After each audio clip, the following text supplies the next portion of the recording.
Alright, so we are back for another Dragon Ball Z Dokkan battle video, and in today's video we're going to be going over the full EZA details for the Banner Unit Super Saiyan Trunks and the Transforming Future Gohan.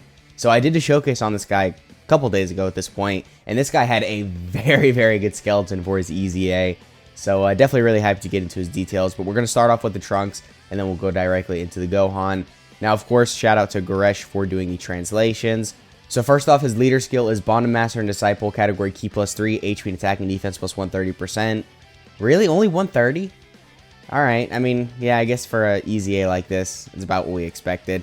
They gotta start upping these leader skills, though, even with, like, the Dokkan Festival units.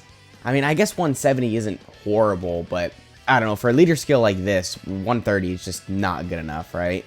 And then his super attack effect is that he greatly raises attack and defense for one turn, causes supreme damage to enemy, and lowers defense. Very good super attack effect. They didn't really add anything, though. It was already 50% attack and defense. Oh, he just lowers defense now. Oh, yay. Lowering defense. One of the most useless mechanics in the game. Alright, and then his passive is that he gets 150% attack and defense. He gains an additional attack and defense and chance to crit, plus 25% per attack performed, up to a max of 50% attack and defense and a 50% chance to crit. Okay. I mean, the 50% crit chance is nice, but only a 50% attack and defense buff? I mean, that's not insane, but I guess it'll be very easy to get him fully built up, so that's good. And then he gets 3 key, an additional 100% attack and defense, so there's an ally whose name includes Future Gohan on the team. And then he gets another 6 key, and guaranteed crits when there's an Androids category enemy, and then an additional 100% attack when facing an enemy whose name includes Cell. Okay. So this guy looks like he's going to be good in slot 2 and 3. If you want to use him as a floater, I think that's his main use here. But I don't know. I mean, he's not looking great. No guard, no damage reduction. He's not going to have insane stats. But because he's getting this 50% attacking defense here, I definitely could see some value with him. Yeah, 100% dodge and additionals, by the way. I wouldn't really prioritize crits. Actually, I would go more dodge than additionals, because you do have the guaranteed crits when there's an Androids category enemy. And of course, there's actually a good amount of difficult events with an Androids category enemy at the moment. So, alright, this guy's looking alright. He's not insane. He's not, like, really bad either. So he has some use. But now moving on to the Future Gohan. So I'm really hyped about this. Alright, so starting off with his leader skill, Bond and Master and Disciple or Hybrid Saiyans category Key +3, HP and attack and defense plus 170%. Again, exactly what we expected with these types of EZAs. Typically, the leader skills go to 170%. It's not bad, but if they went to 180%, I feel like that would be a little bit better. But still, for newer players, that could be pretty useful. Super attack effect is that he's getting 50% attack and defense for one turn, causes immense damage to enemy. Yeah, he already had a good super attack effect. He got the 50% defense, but now the 50% attack, I guess, is pretty useful. And then his passive is that he gets 1 key, 150% to stats. He gets an additional 50% attack and defense when performing a super. Okay. And then he reduces damage received by 58% when HP is 70% or less. So they did make this condition a little easier to get. What was it beforehand? Yeah, when HP was 58% or less. Alright, so very big W. Yeah, this is really good. This is, I think, what the EZA MVP 17 has. To where he gets his extra little bit of damage reduction when HP is 70% or less.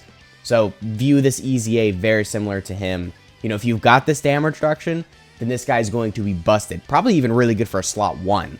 But then, like in slot 2, this guy's going to be great with this damage reduction. And even without it, because he's getting the 50% defense here, he's getting 50% here, and then we'll read the rest in a second, then this guy's looking good. He's already looking good just with that. So definitely very good they made this restriction a little bit easier to get. And then he's supporting Bond and Master and Disciple category allies for 2 key, and then 50% attack and defense.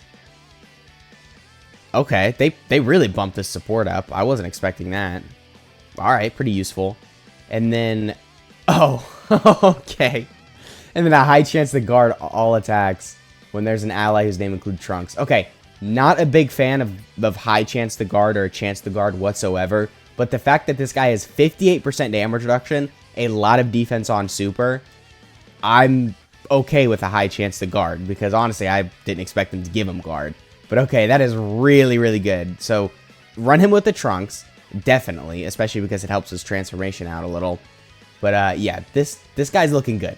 This guy's looking really good. Well, I mean, I can understand why some people wouldn't like the high chance to guard, but you have to keep in mind, most of the time, you are running him with the Trunks, especially assuming there's going to be a Part 2 LR Trunks. So I don't think it's going to be that difficult to do that. And then also, if you have the damage reduction, you could just slap him in slot 1. But without it, you could still be fine in slot 2. Because keep in mind, he's getting the 50% attack and defense here. He's getting the 50% attack and defense here. And I do recommend you go... Well, at least you give him some additionals. Because when you transform, he starts stacking. So I feel additionals are going to be very beneficial for him. So then, potentially getting the double super would mean 3 50% attack and defense buffs. So then, again, in slot 2 or 3, he's going to be very good. But yeah, pretty good pre-transformed. Now, after he transforms, his super attack effect is that he raises attack. So he's stacking attack, like I mentioned before. And then he causes immense damage to enemy with a medium chance to stun. Or with a medium chance to perform a crit. So no defense, huh? Not even 30% for one turn? Definitely not a good thing with that, but okay. Alright, I mean, that's not horrible. He's still stacking attack and has that medium chance to crit. And then his passive is that he gets 3 ki, 158% attack and defense. He gets 58% attack and defense from performing a super. Okay, so he's still getting defense on super, basically. It's just not in his super attack effect. So, okay, I guess it's not really that bad. And then he reduces damage received by 58% just for free. He gets 1 ki, and then 40% to attack and defense per bonded master and disciple category ally attacking in the same turn. Okay, so that's pretty good. That's going to go up to a total of 80%. That's pretty crazy. And then he performs an additional attack that has a high chance of becoming a super when there's an ally whose name includes Trunks attacking in the same turn.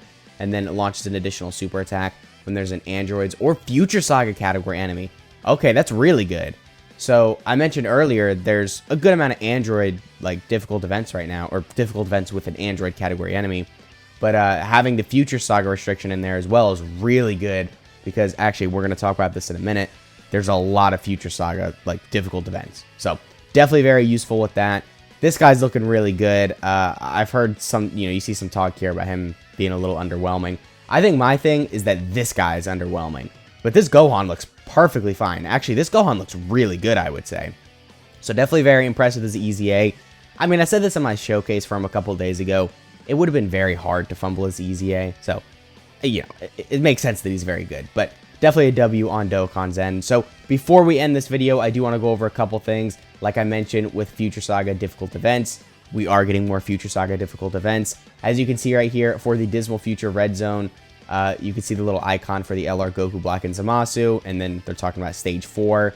Dude, this event's about to be so difficult. I don't know if they're going to go up to like Stage 5, 6, 7, but it's just crazy because LR, like the LR Goku Black one that we already have, or the Goku Black Red Zone stage, is so difficult. So I can only imagine how just difficult that guy's going to be. We also have Stage 5 to 7 of the Divine Wrath and Immortal Will. This is going to be pretty cool, I guess. You can see the character for Vegito and Zamasu, so you could assume we would be fighting Vegito and Zamasu. And then we've got a new Infinite History stage announced. We're going to be fighting Trunks. So that's pretty much it with the new information. Let me know how you guys are feeling about these EZAs. Again, this guy, not really that great. This guy, very, very good. So once again, that has been the video. I hope you guys enjoyed, and I'll catch y'all in the next one.